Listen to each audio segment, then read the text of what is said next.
ওই দিনে বলছে কবুল বলে, পরে অনেক রিকোয়েস্ট করে বলছি, পরে বলতেছে আমি আজ থেকে আমার মোহনার সমস্ত ভাত খাবো, সমস্ত দায় দায়িত্ব নিলাম। বাহ, তখন এত সুন্দর লাগছে, ভালোই লাগছে আমার। তাই না চেহারা নাকি আমি এখনো বুঝতে পারি না যে কেন এত ভালো লাগে, তার প্রতি কেন এত মায়া। হাজারো কোটি ছেলে থাকতে কেন ওই একটা মানুষের প্রতি এত মায়া, এত ভালোবাসা। আমি অনেকবার চেষ্টা করেছিলাম তাকে আমার পিছ থেকে সরার জন্য, কিন্তু পারি নাই। এই জন্যই তারপর থেকে এভাবে চলতে থাকতেছে। অনেক স্বপ্ন দেখায়, এই করবো ওই করবো, এই করবো ওই করবো বললে কি বিয়ে করবো। এমনি ফোনে কি কখনো বলেছে কবুল কবুল কবুল? হ্যাঁ, আচ্ছা গাছকে এটা সাক্ষী আচ্ছা, ওই যে পাপা দেওয়ার যে বিষয়টা, এটা কি কবুল বলার আগে বলেছে না পরে? এটা অনেক আগে, আচ্ছা আচ্ছা শুরু থেকে আমি যখন আর কি ভালোবাসি এই কথাটা বলছি ওতে, আচ্ছা আচ্ছা। তখনই একদিন বলছে হঠাৎ করে, আজকে জানো আমরা সবাই জানতে পারছে আমাদের এই ভালোবাসার কাহিনীটা। কে জানতে পেরেছে? পরিবারে? ওর বাসার লোকজন, বাসার লোক তো জানে নাই, মানে বন্ধু বান্ধব। হ্যাঁ।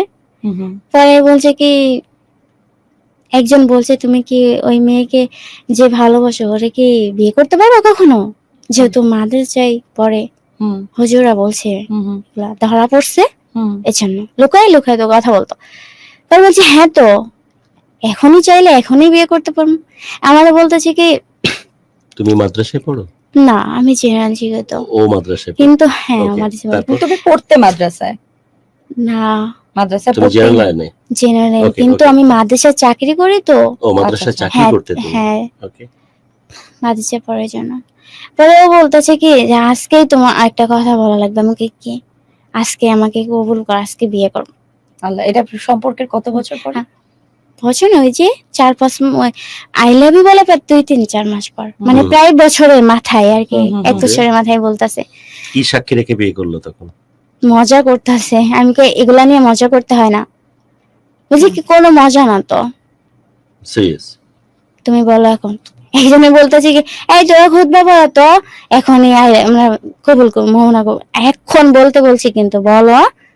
আমি আপনি করে কথা বলতাম বলে আমারে বলতো কি আপনি করে বলবো না, ছোট বাচ্চাদের যেমন পড়া শেখায়, এটা বলো বলো, আমারে বলতো তুমি বলো। ওই টোন গুলো অনেক সুন্দর লাগতো না মনে? হ্যাঁ বলো, হ্যাঁ, তুমি বলো। বলো। ওইটা ব্রেনের মধ্যে সবসময় কাজ করে না? এখনো তো কাজ করে, রাইট? জি মানে ওইভাবে কেউ সুন্দর করে বলতে পারে? না, মোহনা বলো, হ্যাঁ বলছি তুমি বলো, বলতে। হ্যাঁ বলছি তুমি কিন্তু বলো। বলতে, যখনই আমার মুখ থেকে আপনি ভাষা ছাড়া মানে আসতোই না, না, তুমি আপনি- বলতে গেলে আমি আপনি বলে ফেলাতাম, হুম। তখন রাগ করে এই থাকতো। যে ভয়েসের যে কোয়ালিটি, এরকম ভালো লাগা আছে কোন? হ্যাঁ। নাই। তখন আমি হচ্ছে আপনি বললেই রেগে যাইতো, হুম। ঠিক আছে, মুড অফ থাকতো, তখন আর কথা বলতাম। তখন আমি বলতাম যে কথা বলেন, বলে কোনো কথা নাই তুমি না বললে। যাই হোক, এইভাবে সম্পর্ক চলতে যে থাকলো। চলতেই থাকে, তারপর কি বিয়ে শাদীর দিকে তোমরা গেলে নাকি এভাবেই চলতেই থাকলো তোমাদের চলে। সম্পর্ক?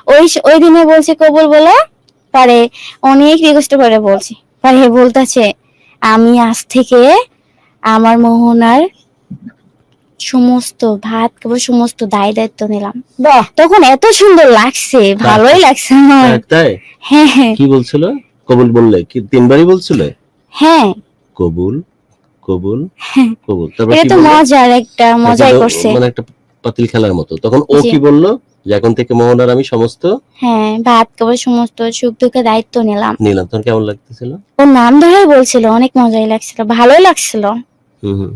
তারপর? তারপর? তারপর বলছে কি, অনেক কথা বলছে, পরে বলছে কি তুমি জানো মোহনা, বিয়ের পর মানুষ কি করে? 2 বছর পরে, বিয়ের পর 2 বছর পরে তোমার নিয়ে আমি হজ করতে যাবো। হুম। বাবা, কত মানে সুন্দর করে কথা বলতো, হুম। সেই অভিনয়ের একজন। মোহনা, ওই যে বিয়ের পরে যে মানুষ যেভাবে থাকে চলে, ওইরকম আহ্বান কখন থেকে শুরু করলো? মানে ও মোটামুটি মায়ানমারের কাছাকাছি চলে আসছে। জি।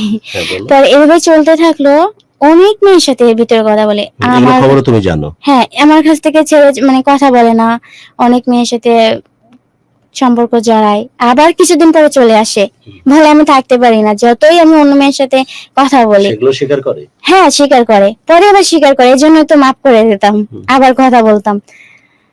পরে এভাবে চলতে থাকে, কিছুদিন পর এইভাবে চলতে চলতে আসে, আর তার সাথে আমার কখনোই দেখা হয় নাই। হুম হুম হুম হুম। পরে রমজান মাস আসছে, রমজান মাসে ভিডিও কলে কথা বলতেছে, কোরআন শরীফ পড়তাছে, নামাজ পড়াইতো তারাবির নামাজ। পরে কোরআন শরীফটা আমি বিশ্বাস করি না, বলে কোরআন শরীফটা মাথায় নিছে, নিয়ে বলছে কি, মোহনা আমি তোমাকে অনেক ভালোবাসি, বিশ্বাস করো। আমি বলছি কি, কোরআন মাথায় নিয়ে তুমি নামাও ওইটা নামাও, আমার এত বিশ্বাস করার দরকার নাই। ভাই সত্যি আমাকে কোরআনে দিয়ে রাখতে পারবা, মানে কোরআনের দেওয়া কথাটা রাখতে পারবা সারা জীবন? কে পারবো?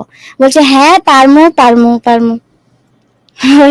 এইভাবে কি আর কি আমার মনটা একেবারে জয় করে নিয়েছে। আমি তো তার জন্য কিছুদিন পর এইভাবে চলতেছে, অনেক সুন্দর, আবার চলে যায়, অনেক কান্নাকাটি করি তার জন্য। ওই জানে আমি যখন এসএমএস করি তখন আমার মনে হয় ক্লাস 5 এর রচনা যতটা বড় হয় তার থেকে অনেক বড় হয়। ও অনেক বিরক্তকর হয়ে যায় আস্তে আস্তে আমার প্রতি, মানে যখন একটা অন্য মেয়ের সাথে সম্পর্ক হয় তখন আমার প্রতি বিরক্ত হয়ে যায়।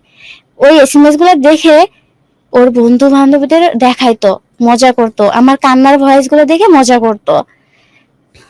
পরে বন্ধু বলতো যে ওর এসএমএস গুলা দেখলে অনেক রাগ উঠে, এসএমএস গুলা পড়ার জন্য একজন মানে একটা লোক লাগবো, আমার ভালো লাগে না এগুলা, মানে মজা করতো আমাদের ওদের সাথে নিয়ে। এইভাবে চলছে। তারপর এগুলো তুমি জানতে? হ্যাঁ, খারাপ এগুলো লাগতো আবার না আমি এগুলা? হ্যাঁ অনেক কষ্ট লাগতো, কিন্তু আবার ভুলে যাইতাম। কিছুদিন পর অন্য মেয়েরাও আমাকে বলে দিত যে ওর সাথে আমাদের সম্পর্ক আছে, এই আছে, এইভাবে চলছে। পরে এইভাবেই তো 2 বছর 3 বছর হয়ে আসলো। প্রথম আপনারা যেদিন দেখা করলেন এটা সম্পর্কের কত বছর পর? 3.5 বছর বললো নাকি? হ্যাঁ 4 বছরের। 4 বছরের মাথায় আপনার সাথে দেখা হয়েছে। জি, দেখা করে এতদিন আমি বলছি, আমি অনেকবার বলছি যে তুমি আমার সাথে অনেক মেয়ের সাথে দেখা করে, হুম, সবার সাথে ভালোভাবে সম্পর্ক করছে, দেখা করছে, হুম, হুম, আমার সাথে কখনো দেখা হয় নাই। হুম, আমি সাভার মাদ্রাসায় চাকরি করতাম, একবার বলছিলাম যে আসবে, বলছে কি হ্যাঁ 27 রমজান নামাজটা পড়ে বা 28 রমজানে তোমার সাথে দেখা করতে যাবো। হুম। আমি তো সেই আনন্দে যে এতদিন পরে দেখবো, ওকে। কিন্তু আসে নাই। হুম। অনেক কষ্ট পাইছিলাম, আসে নাই। তারপর এই বছর পরে চলতেছে, মানে কন্টিনিউ আমার সাথে ভালোভাবে সম্পর্ক রাখতো না। এসকে সাকিব তাই একদিন বলতেছে কি যে আমি এত মেয়ে পটাইছি, সময় লাগে নাই, 1-2 ভিতরে পড়াই ফেলেছি, কিন্তু তুমি একটা মাত্র মেয়ে। এগুলো বলে আবার? হ্যাঁ, যে তোমাকে পড়াইতে আমার 8-9 মাস সময় লাগছে, মাই গড। এটা আবার গল্প করতো। হুম, তারপর পরে হঠাৎ করে কন্টিনিউ তো কথা বলতো না, চলে যাইতো, আবার চলে আসতো, ও থাকতে পারতো না আমার সাথে কথা বলতো। আমি এবার মাফ করে দাও, মোহনা মাফ করে দাও, ভুল হয়ে গেছে, আর ভুল হবে না। কান্নাও করতো, অনেক কান্না করতো। আচ্ছা। ওগুলো সব অ্যাক্টিং 4 ছিল। বছর পর দেখা হলো, তারপরে দেখা তোমাদেরকে কোথায় এখন করেছেন? কোথায় দেখা প্রথম হলো? 3 বছর পর যখন একটা মেয়ের সাথে সম্পর্ক হলো, আমার ওর পাশ থেকে অনেক বন্ধুরা আমার কাছে বলতো যে ওর সাথে সম্পর্ক কইরেন না, ওর সাথে সম্পর্ক রাখেন না, অনেক আর কি মেয়ের সাথে কথা বলে, আপনি আপনার জায়গা থেকে সরে যান।